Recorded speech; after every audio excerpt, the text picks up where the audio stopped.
ディオ、僕の気持ちを聞かせてやる。紳士として恥ずべきことだが、正直なところ今のジョナサン・ジョースターは恨みを晴らすためにディオ、貴様を殺すのだ。来い、ジョジョ! At number 13 is the manly gentleman of the Joestar family, Jonathan Joestar from JoJo's Bizarre Adventure, Part 1, Phantom Blood. Jonathan Joestar is an Englishman of the wealthy Joestar family, who practices boxing, plays rugby, learns martial arts with a classy Italian, and fights zombies and vampires with his manly fist, and he sometimes kills them Kenshiro style. 震えるぞハート、燃え尽きるほどヒート、刻むぞ血液のビート、サンライトイエローオーバードライブ。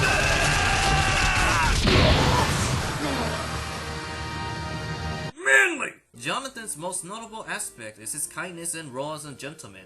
Even from the beginning of Phantom Blood, he voluntarily helps a girl in distress, but he intentionally made himself a target by revealing his name to the jealous kids. This unselfish act eventually earns the love of Irina Pendleton, and he does this at the age of 12 because this is how a man should be. 君が女の子で困っていたからだ。相手が大きいやつだからって、負けると分かっているからって、紳士は勇気を持って戦わなくてはならない。 Another example of this kindness is his battle with Speedwagon, as by showing him mercy, allowed Jonathan to gain Speedwagon's respect and trustful friendship that would last for generations. 僕は父のためにここに来た。だから蹴る瞬間、君にも父や母や兄弟がいるはずだと思った。君の父親が悲しむことはしたくない。 Manly! Much of the manliness that places Jonathan Joestar on this list is his life story, as the other Joestars don't reach the same level of manly heroics performed by this gentleman. To sum up Jonathan's character are the traits that I mentioned before, being chivalry, honor, tradition, respect, family, and manly friendship. Unlike the other characters on this list, Jonathan doesn't have much standout scenes that shout instant manly, which is because his story is very short, but encompasses the earlier mentioned traits while expressed in an excellent manner. For example, his battle with the knight Bruford, a heroic man who's been corrupted by evil and turned into a zombie. Jonathan recovers Bruford's heroic spirit by, well, beating him in a manly battle. Jonathan is then given the Sword of Luck and Pluck, further expressing their manly friendship. Thus, Bruford acknowledges Jonathan as a man whom he wishes victory in battle. Jonathan would then use this sword on the very man who corrupted Bruford, hence restoring Bruford's honor as a knight. Or, to speak of a more chivalrous side, is when his girlfriend is disgraced by Dio.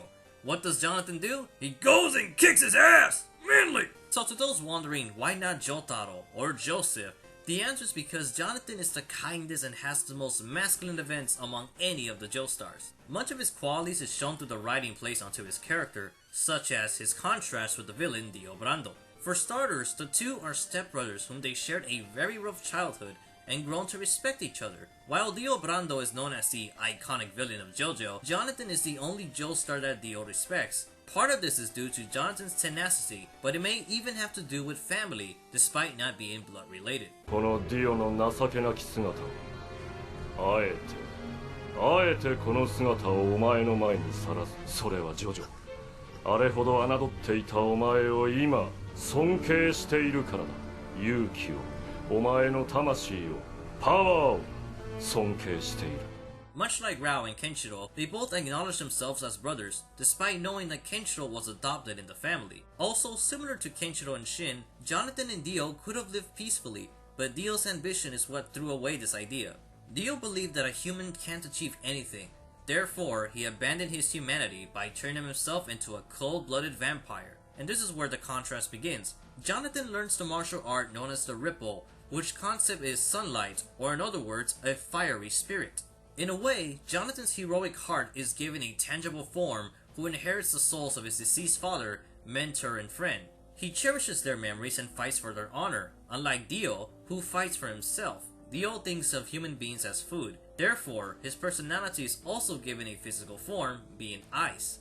Thus, when he battles Jonathan, you literally see a clash of ideals. One is a man who retained his humanity, thus feeling love and sorrow. The other is a monster who sold his humanity and refuses to be limited to human emotions such as compassion. Their struggle is what sets the events of the Descendants and establishes what JoJo's Bizarre Adventure is supposed to be about, being family. Jonathan had a life filled with love and sorrow as he lost his dog Danny, who was burned alive, his father George Joestar, who was backstabbed, and his mentor Sepeli, who was torn in half, and lost new friends such as Dyer, who also got torn in half, all because of his devilish brother Dio Brando. Jonathan endured these losses because, as a survivor of the Joestar family, it's his duty to stop his brother's murders. He eventually stops Dio and manages to wed his love Erina and start a family. From the list of characters thus far, no one has received the same amount of misery as Jonathan. It was his family convictions that were taught to him by his father that allowed Jonathan to pull through his dangerous battle against vampires and zombies, as he's only human. Since Jonathan doesn't have a stand, much of the battles are more inspiring as he's very mortal and hardly invincible. It was through the combined effort of his allies, or should I say, manly friendship, that allowed this fellowship of men to succeed in delivering justice. Ultimately, Jonathan earned his place at the curse number 13 and made his manliest moment at the end of Phantom Blood because he's killed by Dio Brando. None of the previous characters on this list had a permanent death, and it is uncommon for a main character to die, especially at the beginning of the series. In JoJo's Bizarre Adventure, there are plenty of deaths in which every Joestar has to endure the loss of their loved ones. While Jonathan isn't the only Joestar who passes away, Jonathan does what no other Joestar manages to do, rescuing his wife and child. If it weren't for his courage, there would be no other Joestars. Jonathan had a son named George Joestar II, or Jorge Joestar, who eventually wed and had a son named Joseph Joestar. This would plant the seeds of the Joestar family tree, where the legacy will continue for over a century. Among the Joestars, there are some manly characters, but they don't have the same struggle which Jonathan endured. Joseph has a lot of manly achievements such as respecting his enemies and carrying Caesar's final ripple, but his story was to shatter the Joestar family curse, so there isn't much tragedy. Jotaro hardly had scenes where he got emotionally invested, which were upsetting as he could have easily had some grandpa-grandson interactions. While Jotaro certainly provides the manly beatdowns and stoic attitude, there was hardly any family moments or personal tragedies. He may have raised a child, but the relationship is a bit iffy. Josuke also has a close contrast to its villain, but he used up his family moments very early in Part 4. Giorno suffers plenty of losses by the end of Part 5, but doesn't even know his family roots, and it's pretty disturbing when you discover he has two dads. Despite Jolene being a woman, she actually has a lot of manly moments, or should I say, womanly moments. However, she'd be better off in the list of best anime women characters. Johnny's life is undeniably tragic, but he isn't that manly, and he's just an alternate version to Jonathan, so let's just talk about the real OG.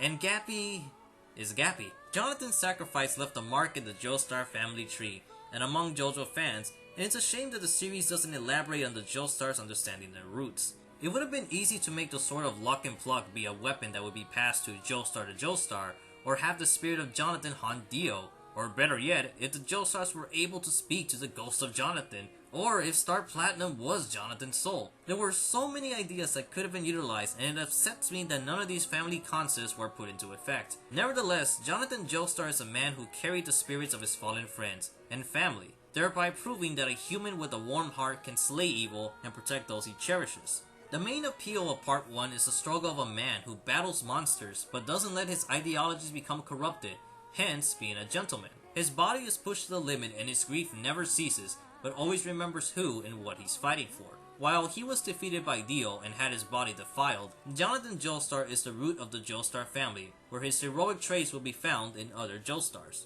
If I had not taken Jonathan Joestar's body,